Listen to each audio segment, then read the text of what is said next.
Welcome back, ladies and gentlemen. It's time for our final game of today. It's been a long time coming. We're here in Group D, and finally Na'Vi going to make their opening match against RoX.KiS. We've seen... You okay? I just washed my face and my hair is Freshened up. wet. It's alright. You look We have good. Na'Vi. Yeah, it's. I mean, we've seen 3 groups go by. We've seen even half of Group D go by, but Na'Vi now are going to start their campaign. They're currently 0-0. RoX.KiS, though, on the other hand, they're 4-0. 4-0, yeah. Whew. I mean, you can look at their 2 matches they played where it's like Scary Faces Poseidon as 2 of the weakest teams in the group, but this is Poseidon who just beat Fnatic. Right. RoX.KiS on a bit of a hot streak here, and a win versus Na'Vi basically secures them playoff berth, but that's obviously really tough. So for me, and I guess some of the others that might not have seen how RoX.KiS beat Poseidon as well as Scary Face, how were the games? Were it easy stomps? Like, is RoX.KiS winning like it's, you know, a walk in the park? Against Scary Faces, absolutely. Against Poseidon, one game was fairly one-sided, the other game was a bit closer. Okay. RoX.KiS are going... They're always picking up the junglers. They're picking Chen first 2 picks most of those games, and going for Nexus playing carry heroes like Luna, Lifestealer, as well as Gyrocopter. So they're kind of sticking to a similar kind of formula, but it was working really well for them yesterday, and they're going to try and just keep at it with here against Na'Vi. And important to note, Na'Vi playing with their full roster, and well, going to be seeing them pull out a Dendi Shadow Fiend, perhaps. Dendi apparently is not feeling well. Is that? No, I saw that. Yeah, he was meant to be going to South Africa for a big gaming festival. I think it's called like Rage or something. He was invited and announced to go in some partnership with Seal Series, but pulled out. He's got the flu and feeling quite sick. Okay, so I guess since you've been manager of Natural Night, I mean, there's a draft going on, but to me this is a little bit more important. I gotta ask you a question. The draft. Yeah. How do you think players' concentration is affected by being sick? Because the other day, a couple of weeks ago, I think we had Loda being sick, and he sat out a match. And now Dendi's sick, and he's playing the match. Do you think it affects it a lot? Because obviously, as gamers, you play a lot of games, even if you're sick. But in this high professional level, where concentration is a big deal, where communication is a big deal, where you have to make split-second decisions, especially for Dendi, you know, he makes a big play. Do you think it affects his play? To me, it must affect to a certain degree, right? I think it does to a certain degree. I think it also depends like what kind of sick it is. Like I've had really bad headaches and migraines where I don't want to be looking at a computer screen, and that would definitely affect my play. If it's something like maybe just a bit feverish, having a bit of like flu symptoms, maybe less so. So I don't know. I'm not probably. I mean, you're better off asking a doctor or something, but they'd probably tell you like. Well, you're the manager of Natural Night. Has that ever happened to one of your players? Is my question. I don't think so. Not really. I mean, I don't think I can recall them ever being sick for a period of time where they chose to not play. I mean, nothing other than like basic colds or whatever. Okay. I don't know. Maybe I don't keep. Sorry, I don't keep medical histories of. You're a bad manager. My former teammates. My job was. I mean, they actually would play all their matches at 3 a.m. So despite that, they didn't get sick. Okay. My job was just to call them up at 3 a.m. when they didn't wake up on time. And be part of team bonding. Yeah, team bonding. Okay. Making them do awkward stuff. Well, perhaps Stream Protector is picked for maybe if Dendi is slightly behind, you get the living armor to back him up. Yeah, that's to compensate for Dendi's flu symptoms. This is some Doctor metagame going on here by Puppy. Yeah. I have to say that Havos has also dropped his number. I'm somewhat disappointed. Oh. I guess he's satisfied and he's regained his confidence. I guess so. I don't know. We gotta shock him again.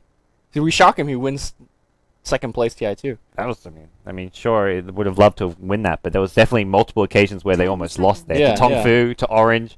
Had to fountain hook their way back. Yeah, fountain hook their way back in. Aegis denied their way back in, so let's give him a 3 next turn, and then they win TI4 if we give him a 3. Yeah. Let's not stop at Havos. Let's give Dendi low numbers too. If we want to go back to the beginning of TI3, it was Havos Weaver just like tearing up the whole tournament. That's when Weaver got picked up, and now he's all hype. That was Havos. And then his Alchemist against the Lion? Yeah, that was our 4. That was what if we give him a 3, then what? Holy shit. Who knows what he'll do? He'll bring heroes like Sniper into the metagame at TI4. He'll be doing like some solo mid Sniper and just getting solo kills. I believe that. I believe that. Well, by TI4 time, who knows? Sniper maybe going to be a legit hero. Okay, so let's go back in the draft. We see both Puck and Shadow Fiend being played. So is this your Havos Shadow Fiend? I mean, oh no, well they've got the Weaver, which is more your Havos hero. I'm guessing we're gonna see Nyx Assassin Weaver offlane, Treant Protector plus Shadow Demon, and then Puck. is what I'm guessing. Yeah. I mean, it's going to be a Dendi Shadow Fiend, which makes sense. Funnick picks himself up the puck, so it could just be a straight-up off-lane puck. Yeah, off-lane puck with somebody backing him up, or do you just living It could be like a safe lane solo SF, and, well, it could be like SF Tree, and then, like you say, the Nyx Weaver off-lane is actually not too bad, because you've got the Tree and Armor to help protect you as well, and you're against the Chen jungle, so it's not really a proper tri-lane with Chen having to spend a lot of time out of lane, so... I think just because Dendi's your solo mid and Funnick's your off lane, it doesn't mean Na'Vi will stick to that laning setup here. They could easily put Dendi in the safe lane or mid, Funnick in the safe lane instead of the off lane, put Havosta in the off lane in a sort of semi-tri lane. Yeah, there's a number of different things they can do. On certain heroes, they actually do swap it up. For example, when they want to have Dendi have a really good game on Storm, for example, they make sure that Storm is going to be placed on the safe lane, and they give like a Weaver mid, for example. So let's see if we're going to make that swap, and it really will be shown if there is some interesting item purchase. Nothing out of the ordinary as Dendi gets pulled a Tango in the south, and he buys himself a Wraith Man. He goes mid. Yeah, Kuroki going to start off by heading bottom, but this could just as well be for some early warding. No, he's heading bottom with Weaver, so it will be an offensive. It still could be early wards. Yeah. Yeah. I think the thing is, Trine isn't really needed at the bottom lane because he can living armor from anywhere. I mean, sure, he acts as a bit of a meat shield at bottom lane, but we'll see if Havos maybe just going to be a straight up off lane hero. We'll introduce our two teams playing over on the Dire side. It is going to be Na'Vi. We're going to see Puppy playing as support, Trine Protector, Funnick as a safe lane, Puck. Dendi going to be soloing the middle lane as Shadow Fiend. Bottom lane, currently it's going to be Kuroki on the Nyx Assassin and Havost playing one of his best heroes, the Weaver. Yep. Made a name for himself, definitely TI3 on that particular hero. Meanwhile, on the Radiant side, RoX.KiS, well, they're red hot in Group D, currently 4-0, looking to get an even better score against Na'Vi. We have BZZ is perfect playing Troll Warlord, most likely going up. Generally mid lane. Yeah, he's the mid player. He used to play the carry like back at the tier 3 qualifiers, was his like Gyro, Life Stealer, and nothing else in his hero pool, but now he plays mid. Alright, we're gonna have Sadoy going up top here against Clockwork. Gonna find himself in at least a 1v1 lane against Funnick, I guess, if you count in living armor. I don't think Trine's gonna come in to harass or anything. Meanwhile, looks like we have Nexus. He's gonna be playing Luna, harassing Havos away. Havos got the living armor, so he's not too afraid. Yep. Meanwhile, we have Yo playing Chen, and then Sola playing our Naga Siren. Yeah, Yol played like I think 3 games of Chen or something yesterday, so he's very familiar with this hero, using all his early game gold just to help out his teammates. He's sitting on Clarity plus Smoke, 150 gold worth of items in his inventory, which is actually, if you think about it, I mean, only jungler support could do something like that, and essentially gives your team somewhat of an advantage. Yes, it's one of the, I guess, best. I mean, we see Puppy do this all the time as well with his Chen. He'll go into the jungle with no items. Yeah, just everything going. Because you don't really need items on really good junglers like a Chen, an Enchantress. So and having like your 4 position support not have to buy wards or courier means they can maybe start off with boots or at least get an early magic stick. It can help out your other support a lot as well. Okay, so Dendi's struggling to find a couple of his first CS. He will just get that in the mid lane right now. Yep. He does have living armor, so he shouldn't be really dying to the Troll Warlord. But at the same time, surviving and winning the lane is very, very different. Troll Warlord has... Look at the base damage difference right now. Troll Warlord is sitting at 73, and then Shadow Fiend sitting at 51, and that's after him getting one last hit. So Troll is definitely capable of winning this lane and should be winning this lane. The one thing we do see on the Troll is opting for the Wraith Band instead of the Poor Man's Shield, and this is, I guess, a slight deviation to the sometimes solo mid Troll build we see. Do you feel like either way is better? I personally prefer the Poor Man's Shield a little bit more because it allows you to basically creep aggro a little bit better. Yeah.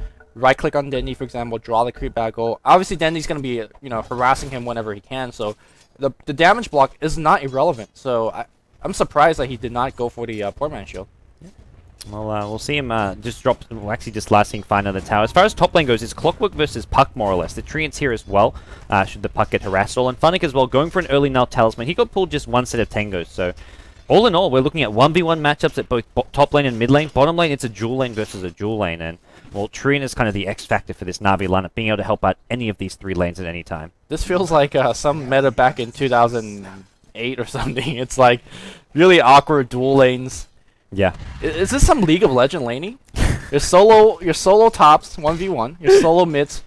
And then you have, like, jungler on both sides. Now, this is League of Legends right now we're watching.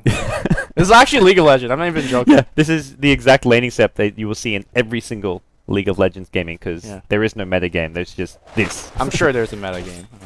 I guess we're making it lightly of the game, but no. We are going to see Naga Siren maybe in a bit of trouble here. Vol's coming in. Riptide catches out too, and he doesn't Carapace it. The Carapace comes a second later. Ooh, Naga Kuroki caught without flash. He's going to give the first blood here, and Sola's going to be up and finding the turret. Vol's running away, moving fast, and he is going to be okay. Luckily, his champion gets maximum movement speed with it. Does. It's a pretty OP champion. Back in the mid lane here, this Shadow guy is, well, he's last hitting again. Yep.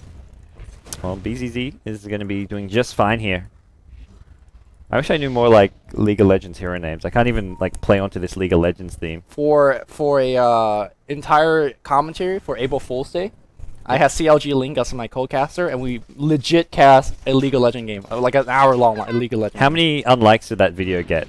Like, what was your likes to unlikes ratio? People thought I was starting casting League of Legends. I don't know exactly what the likes and unlikes, because I never really care about it too much. But yeah, I'm more just curious. Be like, I don't know. I guess like a social experiment. Yeah, I guess I'll check it out later. But I literally sat down and learned every champion's like skill name and hero. That shit was hard. Yeah. So I appreciate. Or was it a? it was a good challenge. Bit of a waste of time. I wouldn't call it a waste of time. I feel like learning a new skill in a sense. But you didn't like keep at it. It was just like a once. Yeah, it was one thing. Never to be used again. Yeah, I know. I hope never to be used again. I know they're called minions and turrets. Yep. And there's Flash. Flash apparently is OP. Yeah, Flash is. I mean, it's Blink. Yeah. It's more like a 4-staff. It's short. Okay. Yeah. Well, this game confirmed for League of Legends. Yeah. I mean, Dota 2 is pretty much. I mean, this is a 2-year-old game and has copied everything League of Legends did. Pretty much. Yeah. Then the getting harassed down on the mid lane. Yep. All right. Well, this is early game. It looks like the Troll Warlord having a slight CS advantage over Dendi at the mid lane. But apart from that, the other lane's going pretty well for Na'Vi. Especially the top lane. Clockwork just with the 6 last hits, so the puck's 19. I'm watching more on the bot lane right now, and Havos is doing a very good job. Instead, going to go off against Sola. Sola, Riptide's going to get blocked. Very nicely done here for Havos. He's going to Sakuchi in for more damage. Juking coming out from Sola, and Sola's... There's no Gemini. Oh, the Jukes! The Jukes for days a stand back here, and now Yo's going to go down as a result. Even so, that was so nice from Sola. Sola played amazingly yesterday as well, and I think he's actually possibly likely to become a permanent member of this RoX.KiS lineup, because RoX.KiS just with sort of a 4-man roster right now. Apparently, Vic was saying they're trying to find their 5th member, and Sola played amazingly yesterday, and we're seeing it again here. I mean, how do you not pick up that player? Like, big juice right there. Well, then you're going to get the 4-minute rune, and this is going to help him out of the mid lane. It's an invis rune, and well, Troll Warlord being put under a lot of pressure here.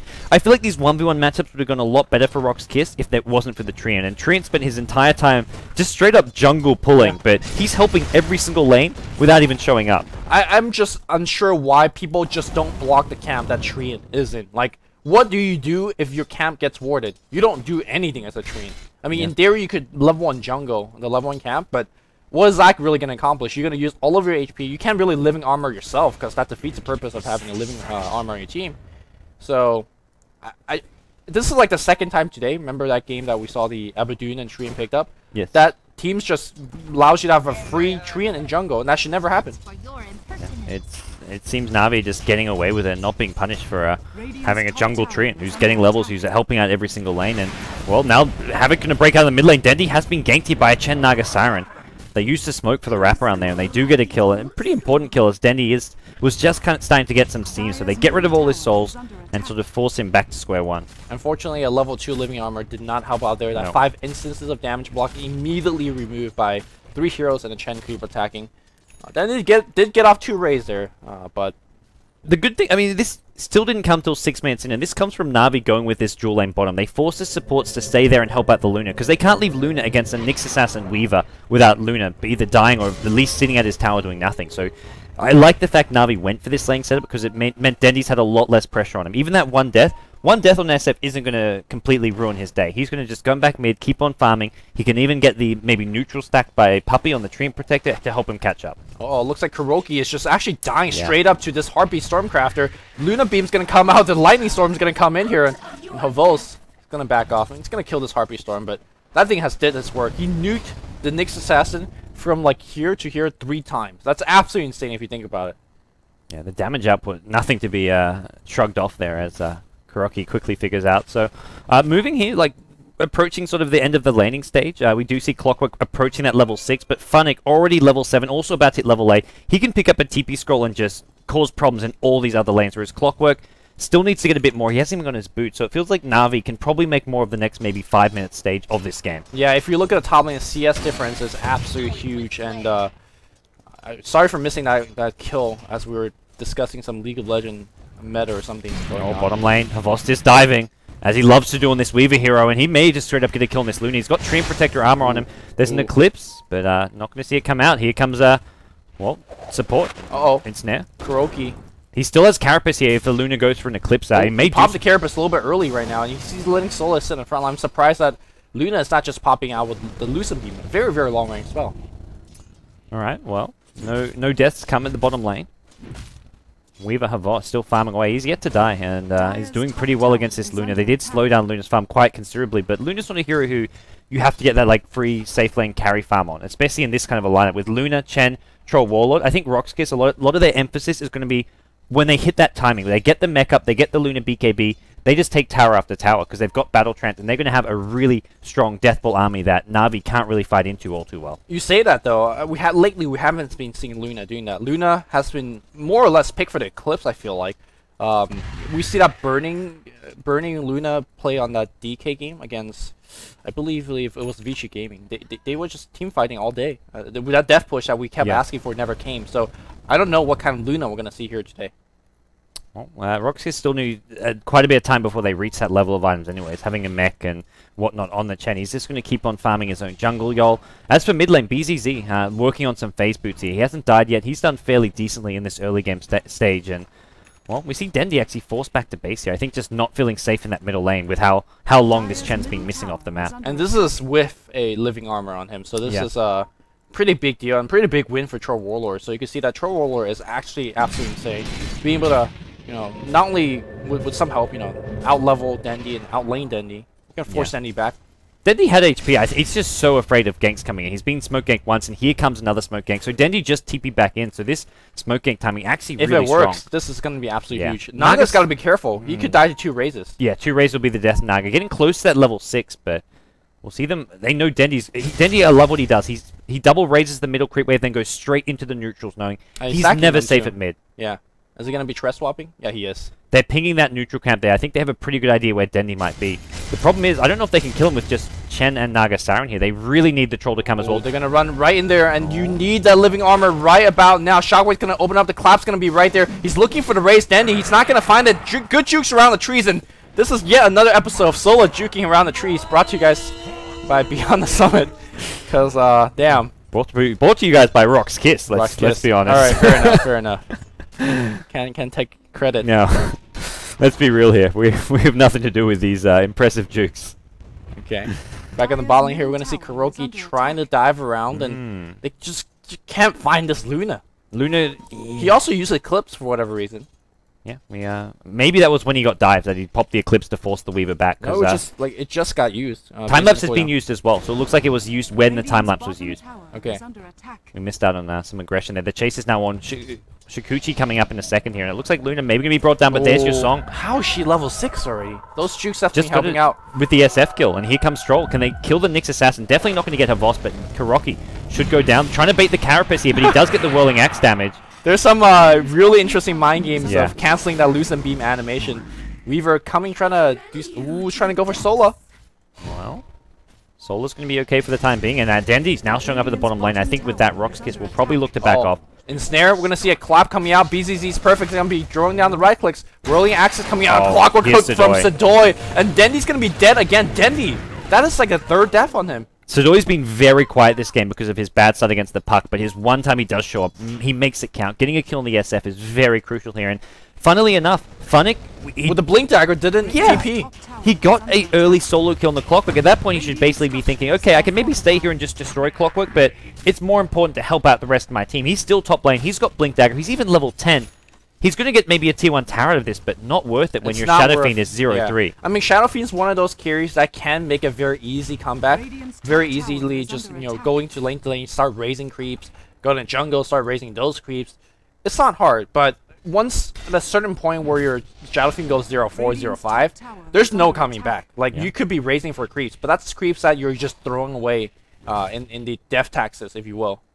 Yeah, and with this, RoX.KiS getting into a really good position. Sure, Luna not even in the top 5 as far as last hits go, but just having Treads, Bassering, now can pick up an Ogre Club or a Bracer towards the Drum of Endurance. Yeah, there's your Ogre Club. It's going to be a straight BKB. Against Nyx Assassin and Shadowfiend and Puck, BKB are going to be the fantastic answer to these lines. Mid lane, though, BZZ, this is a nice hero to be ganking. Puck finally deciding to rotate out of that top lane and immediately gets a kill. This is something he could have done some time ago with that Blink Dagger and many times, in fact.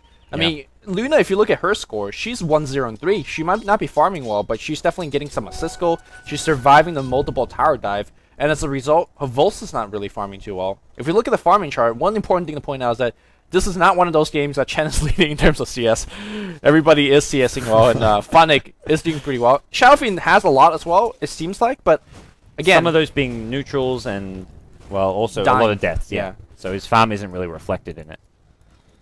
Well, to me, this mid-game is going to be largely decided by who's more effective in their rotation than ganks, the Clockwork or the Puck. These are the two big ganking heroes that can have a big influence. And if RoX.KiS get those kills and ganks, they can follow it up with easy tower pushes. The Chen's going to have a mech soon, has hit level 7, and, well, something that RoX.KiS can use is this strong pushing power that the Chen offers. And they've got Song of the Siren as well, should they meet any bad situations. KuroKy finds Naga Siren, immediate blink stance from Phonic. This is a great successful Puck rotation. In comes an Eclipse, there's a big neutral stack, tanking up all that damage. KuroKy going to go down here, but Puck, he gets away, so it's a Naga Siren for a Nyx Assassin, so bit of a... Luna got the kill, though. Yeah. Whereas Puck got the other kill? Yeah, Puck got the Naga Siren. It still seems slightly even trade. No, it's it's definitely Luna favor. Luna stayed this tower, got the kill, walks back to farm, whereas Puck is, somewhere doing something, Yeah. Havost is looking for some farm of his own at the middle lane. He's swung his way in there. He's gone for an early drum, so drum sting on the courier. Doesn't need to be careful. Oh, Song to initiate right now. Dendy trying to walk away from that Song, and Dendy with enough movement speed. Not enough, actually. They're going to Riptide. We're going to see a melee access, range access going to come through. There's instead a Clockwork Hook misses as a result. Here comes the Overgrowth, as well as a Requiem. Dendy surviving, getting a little bit of regen. Dendy's still running away, still going to be okay, and I think he's going to be fine. Meanwhile, looks like Puck has actually picked off Luna once again on the bot lane here. And Weaver's actually going to rotate in and get a kill on the Troll Warlord. So Two raises, 3 raises, Dendy. No. Or Yaffits, something like that. Well played. Well, that is, yeah, some nicely played team fight for Na'Vi. They should have got the kill on Dendy, though. Clockwork Sadoy missing the hook shot. Yeah. That was painful. I mean, they expected him to kind of run away, but then Stair came out. So a little bit of miscommunication here. If they got that kill on Dendy, I think the game would drastically be in a different course. Instead, they lose 2 heroes making the gank, and at the meanwhile, we also had Luna picking his first death on the bot lane. Actually surprising that Puck is not helping out in the fight. I mean, I think it's worth it there because he gets the kill on the Luna, but it's still a big risk not showing up at that important team fight at top lane. But Na'Vi, they come out on top regardless. Yep, looks like we're going to see a little bit of engagement on the mid lane, and the Snare is not going to go through. Did he not have mana? Yeah, he didn't. So okay. Well, we'll have to see where RoX.KiS looks to go from here. It's now equal 7 kills apiece, and Na'Vi, with that one team fight, sort of start to pull away. They're up by about 3 to 4k gold and even more experience. This is almost like a 7.5, 8k experience lead for Na'Vi. They've got a big hero level advantage. Oh, Armlet picked up here. On Puppy. I was about to say, I'm thinking, okay, Armlet, by Armlet you mean, I'm guessing that item. Yeah. I was wondering which hero you were talking about. Na'Vi deny a tower at mid lane. So a tier 1 tower goes down. Even though Na'Vi get the deny, that still does give RoX.KiS some gold as well as just strategic advantage. Okay. So this is a build I kind of want to get your opinion on. Nyx Assassin is not taking a single point of mana burn. This is not exactly a ganking build per se. If you're going to go gank a lot, you at least want to have 1 point of max mana burn. What about this Spike Carapace? What's the idea behind this? All about maximizing your stun output and just your crowd control. Okay. I think it's okay here. I think it's, I guess, something that KuroKy thinks is better for this given game. Who am I to question KuroKy? I mean... I guess it's more try to figure out his reasoning as what we want to try to do here. Which, I mean, if there's like a Lina or Crystal Maiden where your mana burn's going to do a significant amount of damage, I think... you definitely want to skip 1 point of that Spike Carapace. This isn't your solo killing Nyx Assassin. He's always he's always teaming up with someone, so he's not lacking damage for those kills. Like we saw him with Puck, get the kill at the bottom lane on the Naga Siren. He's never going to be lacking damage. The problem is he dies, which is where Carapace can help you because you get more stun duration. Well, probably still die, but he at least locked down somebody for a little bit longer before. Provides Puck maybe more space to get a second kill or something. Sure, so yeah. I think just maximizing your stun output is perfectly fine here. He doesn't need the damage from Mana Burn, and not many of these Radiant heroes actually get hurt by Mana Burn. Not damage aside, Clockwork probably the one who gets most hurt by it because of his low mana pool. Well, we're going to see it. Speaking of Clockwork, there's a silence, right click's going to come through. Yep, Carapace. There's that long stun from BZZ. He's still chasing though. He wants to go on Funnick. Funnick though, Blink Dagger there as well as an Orb in a second. And RoX.KiS just constantly losing heroes to solo ganks, which is where Funnick is really starting to have a much bigger impact after that laning stage. So, I mean, we've sort of just critiqued him for not leaving the lane as early as possible, but he's making up for it with a ton of early farm and rotations. The fact he's level 13 right now is absolutely huge. He's the highest level in this game, 2 levels higher than any RoX.KiS hero. Yeah, to me, that little kind of delay on that TP against the clock on top is a little bit suspect, but I feel like it's a captain decision by Puppey to say, hey man, Funnick, you just focus on the other guys. We'll just try to tank these team fights if necessary, and you make sure you shut down the Luna. You make sure you find these opening on the gank. And Funnick, as a result, not helping out as much, but definitely kind of paying back in different avenues. Yeah. And with him as well as Kuroki just leading the gank, this is giving Dendy time to catch up and farm. His BKB is coming very, very soon now. And with that, Na'Vi will be ready to start taking any team fights. So RoX.KiS, if they wanted to have that around 20 minutes sort of 5-man push with the Chen, the Mech, the Hand of God, the Creep Army, as well as Luna's BKB, even when they get BKB on Luna, have Chen with Arcane Mech or whatever it is, I don't think they can push into the BKB SF, the Puck, Blink Initiation, and Weaver. Havos is going straight Demon Edge here. I guess he doesn't need BKB or Lincolns because he's got Tread's Drums for the survivability, and his damage output's going to be pretty scary here. Do you think that's a little bit greedy of a build to skip both of us? I think top lane. No, they still get the deny. Funnick, he's got his orb to go out there. I think it's actually a really nice item to get as fast as possible because of the blind on the troll. That blind really hurts him from the whirling axes. Yeah, that makes a lot of sense. Meanwhile, Roshan's going to get picked up here as this just sneaked up. The armlet really helping out from Tree and Protector, lowering the armor of our Roshan. Yep. And of course, Shadowfiend giving a mid. Silence to open things up. Coil. Ooh, that's a mistake. Where was the silence? The silence should be the first spell to open up the cog right onto 2. Uh-oh. Funnick can maybe get out with a blink, but I don't even know if he's going to survive this. Savast immediately goes down. Meanwhile, Funnick, he will get this phase shift off. Blinks out to the high ground. Actually, Orb's out. And he was actually maybe looking for this Naga Siren kill. Can he blink back in and go for a kill? He's got Orb in 3 seconds, and he may do just that. It looks like Naga Siren's out of there. Here's Kuroki, though. Next assassin kills the courier, and now going to go for Naga. Sick plays by Kuroki. Good reaction. Oh, but he's seen right now. Is there a Clockwork Hook? He knows there isn't one because it was already used, and he's out of there. Luna too far away for a Lucid Beam and everything, and Na'Vi going to be so happy with themselves there. Apart from that questionable lack of silence on the Naga. Meanwhile, would you have an Invis kill on the mid-troll? It's a Shadow Blade from this time. BZZ's going to apply some mischance here, and he will be fine. The Raze is going to come through. Magic Stick to make sure he's safe. These couriers today just being constantly punished. Yeah. They're dying for our sins. Sad day to be courier. Yeah. Every day lately has been a sad day to be courier. And there is no Nature's Prophet or anything in this game. Yeah. Well. Ooh, Funnick missed out. I think his blink got cancelled by that Rocket Flare. Funnick's playing really aggressive. Funnick's up to 3.9k gold. The hell is he building? He needs to be careful not to be brought down here. That's a big cash cow if RoX.KiS can get this kill. By the way, Shadow Blade is actually a fairly suboptimal item on the Troll. On Troll Warlord. Like, if you want a teamfight item, it doesn't really help you teamfight because Sentry War is going to get dropped down. If you want a gank item, there's got to be better ones. I mean, Shadow Blade is decent. Nice Vendetta disjoint here. Yep. They do immediately drop that Sentry Ward though. Oh, Sentry on Sentry action. Clockwork going to go. Oh, Kuroki's unfortunately going to pay for nice impale here and being aimed up. They are going to pick down Sadoi. Yeah, nicely played. Living armor, a little bit miscast. We're going to see Overgrowth immediately being used here, and Denny gets 1 kill. The Race is going to come through. He's going to go for a second kill on... No, he's going to turn around, maybe losing sight a little bit, and Denny's going to walk it off. Clockwork has bought back. He has Hook. Yeah, right. Clockwork looking for that line. He's not going to find anyone. Havos actually harassing him away here. As Sadoi going to be forced back to the high ground here. He's still going for this. He's got time left, so he knows he can just chip away. Going to force a Cogs out maybe to push him back, but the Cogs actually traps him in. Immediate heals coming out. Time lapse. The chain stun. That melee hook shot, chain stunning him. Man. Buyback, of course. And time lapse back in. Of course. Where's the 4? Or 3? Radiant structures are fortified. That was some dubious plays, man. Well, Havos has played well, all things considered. Apart from that, he's going to get if he dies again here, he's got no time lapse. Oh. R.I.P. Havos. R.I.P. in peace. Well, Clockwork going to go down for this kill here. Na'Vi have traded 1 for 1 here. Song of the Siren up in 5 seconds. That's maybe not going to be soon enough, but Dendy on the front lines has Aegis, will be brought down. 15 seconds without BKB. It looks like he could be in trouble. Kuroki's going to be the one who has to save him, but Nyx comes in, immediately gets instead. They had detection ready, but that's enough to actually drive them back. So Na'Vi actually have the numbers as well as the stronger firepower here, so it's RoX.KiS who have to retreat. Oh, Naga Siren has a Song here. May look to maybe set things up here. Earn immediately cancelled. Ooh, Kuroki, he's going to impale right on BZZ. 2 raises. Song from the high ground. Ooh. What a nice Song there. Catches out everyone. Can they re-engage this? No Eclipse up. It doesn't look like they will. Okay.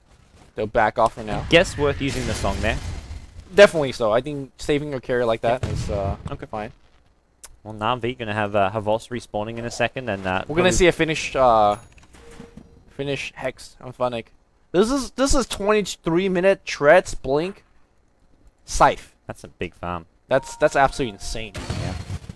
Luna just finishing his BKB. I think the BKB was... Actually, when the Courier died, it had his BKB. Because he's already got this Blade of Alacrity. So I'm guessing he actually lost his BKB when the Courier died. Okay. Which is a... I mean, that was, what, 4 minutes without BKB.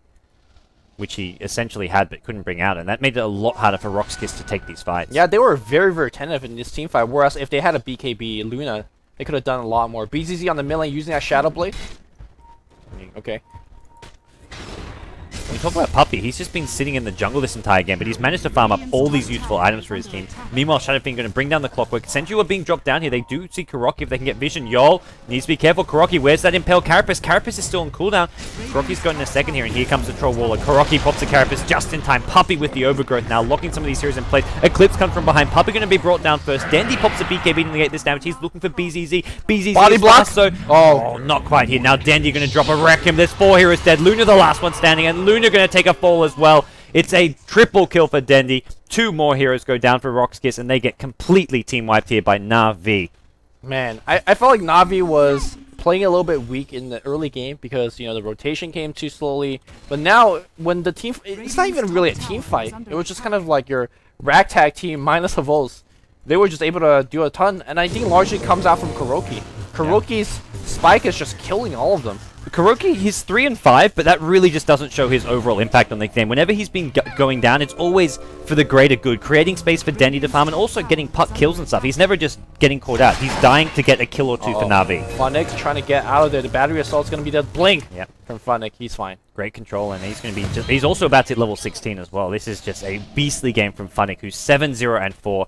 The only hero in this game without a death on himself. Ooh, Butterfly first coming out from Dendy, so respecting the damage output, the physically damage output from Troll Warlord as well as Luna.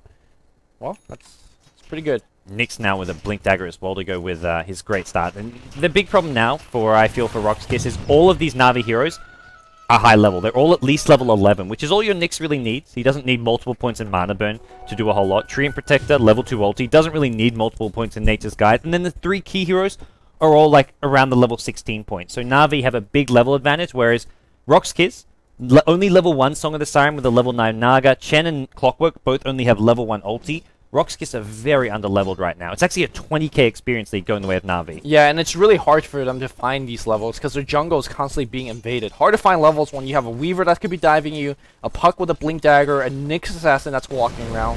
Where do you find these levels? Yep. Well, right now they've got it feels like they're kind of zoned into their own base, so they've got to start winning some fights. And the bashes are coming through. Havos is gonna just straight up get perma-bashed, it seems like, to death. BZZ, yeah, he needs to Shadow Blade out of there. Dendy knocked me out to take him on. Yep. Did Havos not pay attention? I'm not sure if there was any bashes, or maybe 1 bash in there. There are sentries at mid lane. Kuroki going to walk into it. It looks like they will spot him out. Song immediately popped, and Funnick blinks into it as well. That's a great way to start this fight. You can't get 2 with that cog, so... He should have maybe looked to try and actually push Funnick away, but here comes the Eclipse. It looks like Kuroki going to take a fall, and Na'Vi just look to cut their losses here. They lose the Havos at bottom lane, and then Nyx Assassin at mid. Yeah. And Funnick, he could be in trouble. First hit bash. Bash. No face. bash. He's going to try to blink out. Whirling Axes are waiting. He can still blink out of that one. Yeah. Oh, Clockwork's going to find them. Sadoy on the mark right now, trying to face to the Roshan's pit.